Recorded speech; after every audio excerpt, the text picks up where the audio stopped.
I don't think I gotta explain what a speedrun is, right? For the non-gamers, it's when you try to beat a game as fast as you can by any means necessary. This sometimes implies doing the goofiest glitches known to man in order to save like a quarter of a picosecond or some shit. But in the case of Nightreign, it's a bit different. As many of you may know, the game already has a preset timer for most things. No matter how fast you clear camps, you will always need to wait around 10 minutes until you have to fight each night boss. What you do during those 10 minutes can be done at any pace you want. And if that's the case, can you even speedrun a game where the timer is already set? Well, yeah, you obviously can. I mean, there's even leaderboards and shit. Duh. As you may have probably guessed, if your IQ is above room temperature, the only part of Nightreign that makes a difference regarding time are night bosses and the Night Lords. Whenever you fight each of these, you can take all the time in the world to beat them. This makes sense because you can get to these bosses without leveling up a single time, so in order to not be too punishing, the game just lets you take your time fighting these bosses. That also means that if you take 2 seconds to beat them, the game will take 2 seconds to start the next day. And this is where shaving off time in Nightreign speedruns comes in. You need to be the night bosses and the night lords as fast as possible. It doesn't sound like you can do much other than simply getting a good weapon and hoping for the best, but there's actually quite a few nuances to take into account. As an example, and for my sanity's sake, the category we're going to be looking into is defeating a single night lord. Each night lord has their own separate speedrun category, as each of them have their own unique piece of crap or strat designed to piss you off. Designed to piss. We are picking Gladius because that's the one I saw in Prod's video, which gave me the idea to speedrun Nightreign, by the way, so shout out to Prod. Amazing guy. He's also very handsome. Go check him out. What you should also check out is the current year.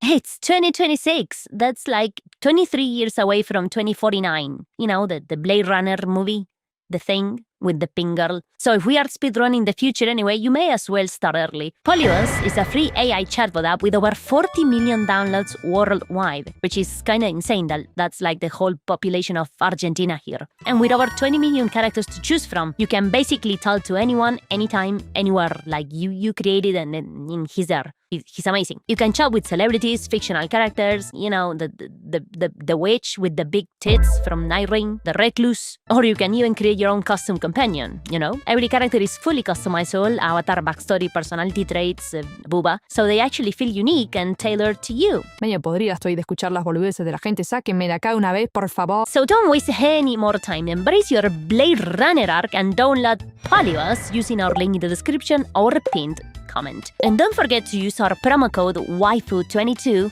that's WAIFU22, todo junto y sin espacios, to unlock premium features. Big thanks to Polyus for sponsoring this video. In the speedrun, the world record holder, which we are gonna call, Frank, is using Duchess with a build centered around Carrion Slicer, because it's broken as shit. And in case you didn't notice at a first glance, these relics are cheated.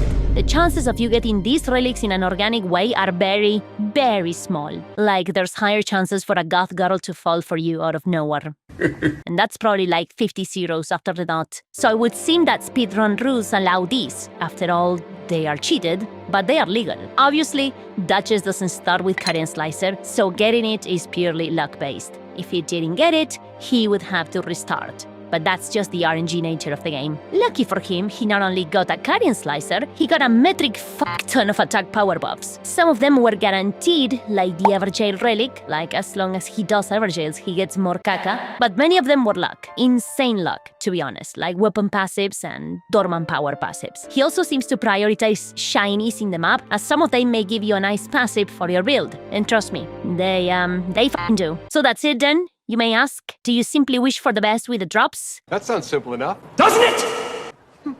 Well, of course not, mi pequeño gordito tetón olor a arroz con pollo. There are some things you can control.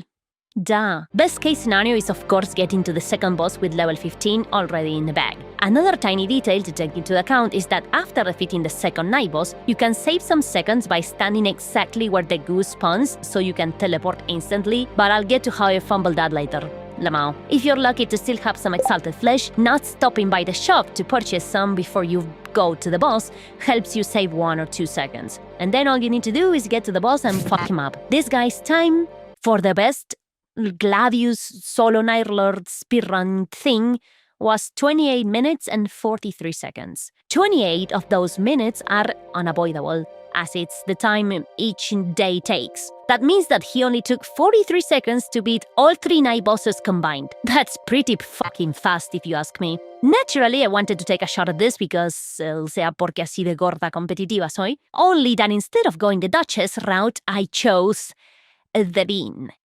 The Bean has something that very few characters have. She basically defeats a huge part of the game's RNG, because you can start with Beast Claw. In one of my previous videos, I talk about how Beast Claw is insanely broken and how easy it is to make a relic build around it, providing you have the relic. Duh. And since the Bean basically starts with it, you don't need to focus on finding more spells, or a good spell. You're already basically a tiny killing machine. She can also sort of bypass threatening situations with her ultimate, as in, you just ult and go ham, killing the enemy as fast as possible, which is nice, but yeah, Beast Claw is the main reason. And since I don't like having to restart every time I don't get Karen Slicer the first day, I chose the Bean for a speedrun. She's also cute as hell, I mean, just look at her. Hi. She's a Bean. But is she as strong as Slicer Duchess? Probably not. Slicer Duchess is extremely fast compared to Beast Claw Bean. While Bean can deal with groups of enemies like the 3 Sentinel group probably a bit faster than Duchess in an optimal scenario, there's still more room for errors due to how slow the cast animation is. It is extremely solid though, and non-RNG dependent, so it's still pretty good. And I like the Bean, and I don't want to copy the other guy, so we go the Bean, okay? Stuff it. La puta madre. I speedrun the Gladius Expedition with the Bean. How did that go? I started by using this goofy timer plugin instead of the original speedrun timer, you know, the ITG thing. Oh no, sorry, IGT. Yeah, IGT. Because it made my antivirus go bananas. So the timer was manually started and finished by me. In the first run, I used normal, non-cheater relics just to see how that turns out, and I didn't even pick a shift in Earth because, well, I forgot. My build was as optimized as my random relics allowed me, and if we combine that with bad RNG and a poor performance, we get a black timer, and you'll see why I'm calling it like that in a moment, of nearly 32 minutes. Almost 4 minutes over the mandatory unavoidable time. Not very poggers, but at least that leaves me as the 4th best run in the world. It's something, but not enough. A bit better RNG and less shitty performance allowed me to shave 30 seconds off my second run. Not bad, but that's still no improvement in the leaderboards. Run 3 was basically the same thing, just a few seconds faster. Run 4, though, blessed us with good RNG, and we also selected the crater, unlocking the legendary buff for our seal, thus dealing more damage, thus killing things faster. It would have been a great runtime, but since I have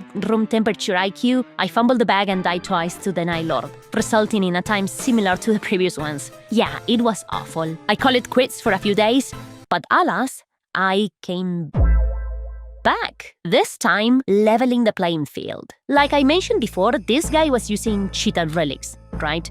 Which are allowed in the speedrun. So I crafted my own turbo beam build in order to maximize damage output and reduce game time as much as possible. I also included the Everjail relic, which I didn't have before, probablemente porque soy una mogólica. I fucked up the first run because I didn't kill the enemies before the circle closed on the first day, thus losing precious seconds, and the black timer finished with a bit less than 31 minutes, which is not great. Not really, no, it's una poronga. However, on my second run, I noticed something that I should have noticed much earlier. But again, room temperature IQ. I said to myself, damn, this will be so much easier if the fucking game had an in-game timer. And it does. Yeah, and it's also a million times more accurate than the black timer, as you can see. Yeah, I'm not very smart. This end time you're seeing here was my best time across all of my speedrun attempts. I could not go any lower than 29 minutes and 7 seconds. I did get very close to it in subsequent attempts, but not below it. However, it's not far from the Gladius world record. The world record is 28 minutes and 48 seconds. I'm only 19 seconds away from getting world record. So what could be improved for the runs to be faster than that with the beam? First of all, your initial seal is the weakest possible seal you can have. Yes, you can start with Beast Claw right off the bat, but if you find Clawmark seal with Beast Claw, for example, the same spell will deal more damage with said seal instead of your base one, because the Clawmark seal has more base damage than the Finger seal. If you upgrade said better seal to Legendary, it will deal more damage, thus killing the bosses faster. I did get one of those seals at one point, but I fucked it up and I upgraded the wrong thing because I was looking at the chat. No! Yeah, complete goober. Something else that may work is using a regular shift nerd instead of the granter. If you happen to do all 7 Everjails, your damage is gonna be higher than if you did 4 Everjails plus granter, for example. The problem with that is that nothing guarantees you will get 7 stones or keys to open all 7 Everjails, so granter is more widely used due to its guaranteed damage buff. Finally, something else that can help the bean in this particular case is which seed you get when fighting Gladius plus Granter. There are 5 possible seeds for this run. 4 of them contain either Bellbearing Hunter, Morgoth, or both as night bosses. The ideal run only happens on seed number 3, where you fight Yoda and friends and the 3 Sentinel. The reason we want these is because they are faster to kill than the other 2. Bellbearing Hunter is a damage sponge, and Morgoth has that annoying phase transition where he takes reduced damage, nearly guaranteeing that it will take you a lot to kill him. So the bean may start with Beast Claw, but the perfect run needs to include the good weapon passives, good dormant power passives, a better seal,